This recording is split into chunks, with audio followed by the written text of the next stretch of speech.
किसान भाइयों, आज की वीडियो में हम बात करेंगे जुलाई महीने में लगाई जाने वाली कुछ महत्वपूर्ण सब्जियां, जिनके बारे में हम आपको डिटेल में जानकारी देंगे। किस तरीके से उनको लगाना है, कौन कौन सी डोज उनमें खाद की डालनी है और कैसे उसको मैनेजमेंट करना है। किसान भाइयों, यूट्यूब पर बहुत सारी आपको वीडियो मिल जाएंगी कि जुलाई के महीने में कौन कौन सी सब्जियां लगाएं, लेकिन जो तरीका, जो विधि हम बताएंगे आपको, अगर फसल लगा दी तो आपको बहुत ज़्यादा बेनिफिट होगा। क्योंकि बरसात के समय में खरपतवार उगने की ज़्यादा समस्या होती है, तो उनसे संपूर्ण निजात पाने के लिए आज हम आपको इस वीडियो में पूरी जानकारी देंगे।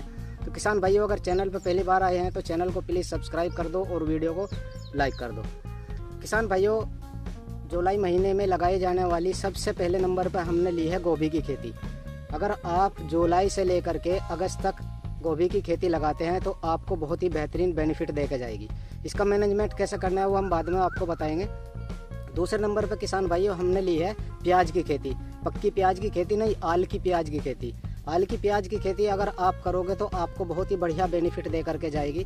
तीसरे नंबर किसान भाइयों हमने लिया है मूली की खेती। आप मूली की खेती भी कर सकते हैं और पालक की खेती कर सकते हैं, गंवारे की खेती आप कर सकते हैं, खीरे की भी खेती आप किसान भाइयों कर सकते हैं। आपको बहुत ही बढ़िया बेनिफिट देकर जाने वाली है, क्योंकि खीरे की फसल अब फिलहाल जो चल रही थी वे सभी बरसात होने की वजह से ख़त्म होने की कगार पे हैं, ख़त्म हो चुकी है। तो आप नई खीरे की खेती भी कर सकते हैं, करेले की खेती आप कर सकते हैं, घिया लौकी की खेती किसान भाइयों आप कर सकते हैं, बैंगन की खेती भी आप किसान भाइयों कर सकते हैं। इन फसलों में जो सी भी फसल आपके क्षेत्र के हिसाब से, आपकी मंडी के हिसाब से जो भी आप पे फिट बैठती हो, आप कोई सी भी इनमें से फसल लगा लो किसान भाइयों, आपको बहुत ही बढ़िया बेनिफिट देकर जाने वाली है।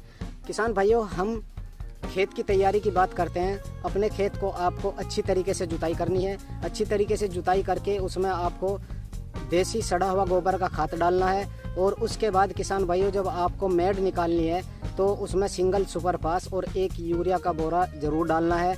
और कीटनाशक के लिए आप उसमें रिजेंट डाल सकते हैं या कार्टप डाल सकते हैं, जिससे जड़ों के अंदर कोई कीट ना आए। और फंगीसाइड किसान भाइयों आपको मिट्टी में जब आप अपना खाद डालेंगे उसमें ज़रूर मिलाना है। किसान भाइयों, अगर गोभी की नर्सरी अभी आपको नहीं मिल रही है तो अभी टाइम है, आप गोभी की नर्सरी तैयार भी कर सकते हैं और अगस्त तक आप इसको लगा सकते हैं। किसान भाइयों, कहीं से भी अगर आप नर्सरी लें तो 20, 25, 30 दिन की नर्सरी होनी चाहिए, उससे ज़्यादा दिन की नर्सरी नहीं होनी चाहिए। और अच्छी वैरायटी लगाए किसान भाइयों। किसान भाइयों, अब हम बात करते हैं आल की प्याज की। आल की प्याज की आपको किसान भाइयों इसी तरीके से तैयारी करनी है जो मैंने बताया है। और आपको बाज़ार के अंदर से इस तरीके से छोटी छोटी प्याज लानी है। और जो बेड आप बनाएंगे उसके ऊपर इनको 4 इंच के गैप से लगा देनी है। किसान भाइयों, 25-30 दिन में ये आपकी तैयार हो जाएंगी।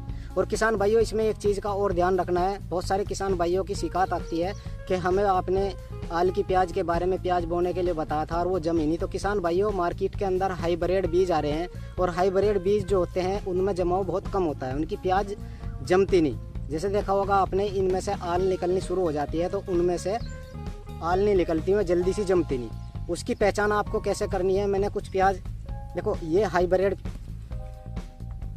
किसान भाइयों, ये हाइब्रिड प्याज है और ये अपनी लोकल प्याज है। तो आपको इनकी पहचान कैसे करनी है किसान भाइयों, मैंने पहले से ही दो प्याज काट कर रखी हुई हैं आपको बताने के लिए। किसान भाइयों, ये तो हो गई हाइब्रिड। आप इसका अंदर का मटेरियल देखो, ये हाइब्रिड प्याज है। ये जड़ की तरफ की है और ये ऊपर की तरफ की है। और किसान भाइयों, ये हो गई देसी केलो या लोकल, ये जड़ की तरफ की है और ये ऊपर की तरफ की है। आप महसूस करो इसके बीच के अंदर जो बीचों बीच जो जम के निकलता है वो देखो कितना बड़ा है। और ये जो मैं प्याज आपको दिखा रहा हूँ, ये हाइब्रिड वाली, इसके अंदर जो जमने वाली जो स्थिति है वो बहुत ही बारीक है। तो आपको वहाँ मंडी में जब आप प्याज लेने जाओगे उसको काट कर देख लेना, जिसके अंदर ये जमने वाला जो बीच का एरिया है जो जम करके निकलेगा वो बड़ा होना चाहिए इस तरीके से। ये हाइब्रिड में बहुत छोटा होता है, ये जमता नहीं जल्दी सी। तो आपको प्याज को काट करके देख लेना है कि इसमें जो अंदर जमने वाला स्थान है वो कैसा है। तो किसान भाइयों, ला करके इनको लगा देना है।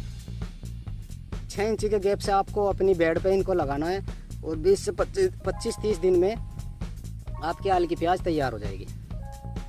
किसान भाइयों, अब मैं बताता हूँ आपको खरपतवार से कैसे छुटकारा पाना है आपको। किसान भाइयों, जैसे ही हम खेत तैयार कर देंगे और उसके अंदर बेड बना देंगे, तो बेड बनाने के बाद आपको उसमें पानी हल्का हल्का पानी लगा देना है। जैसे ही आप उसमें हल्का हल्का पानी लगा दोगे तो जितने भी खरपतवार बरसात में जमने वाले होंगे वो सारे जम करके ऊपर आ जाएंगे। 3 से 4 दिन के अंदर वो सारे जम के ऊपर आ जाएंगे। तो किसान भाइयों, आपको उसमें एक खरपतवार नाशक दवाई का स्प्रे कर देना है, जो पैराक्वाइट के नाम से आती है, डबल घोड़ा के नाम से भी किसान उसको जानते हैं। 1 लीटर पानी में 3 ml के हिसाब से डाल करके अच्छे से स्प्रे कर दे। जितना भी खरपतवार आपके खेत में जम के आया है वो सारा बिल्कुल नष्ट हो जाएगा। और उसके बाद आपको 3 दिन के बाद दोबारा से पानी लगा करके गोभी की पौध लगा देनी है और प्याज को भी आपको ऐसे ही लगाना है। किसान भाइयों, 1 से 1.5 महीने तक आपकी फसल में कोई भी निराई गुड़ाई करने की ज़रूरत नहीं पड़ेगी और खरपतवार भी नहीं उगेंगे। किसान भाइयों, ऐसी ही वीडियो देखने के लिए हमारे चैनल को प्लीज़ सब्सक्राइब करें, वीडियो को लाइक करें। जय जवान जय किसान।